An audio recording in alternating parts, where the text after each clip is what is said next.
Ogoh bo'ling. Qashqadaryoda dahshatli holat ro'y berdi. Homilador kelin va 1,5 yoshli murg'ak go'dak dahshatli tarzda kaltaklandi.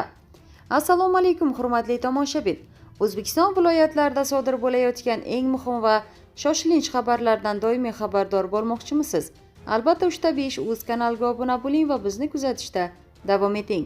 Qalampir.uzga joriy yilning 10-mart kuni Qashqadaryo viloyatining Chiroqchi tumanida 24 yoshli ayol eri va qaynonasi tomonidan kaltaklanishi oqibatida 4 oylik homilasidan ayrilgani, janjalda uning 1,5 yoshli farzandi ham kaltaklangani bo'yicha murojaat kelib tushganda, bir necha yil avval ham janjal oqibatida kelin 6 oylik homilasidan ayrilgan.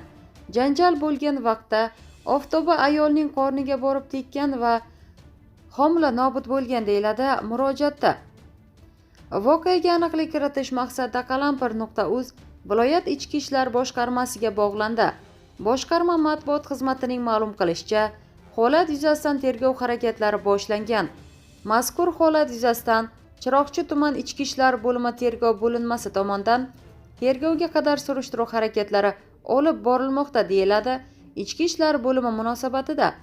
Eslatib o'tamiz, avvalroq Toshkentda qaynona kelin janjali oqibatida chaqaloqning oyoq qo'li kuyganda.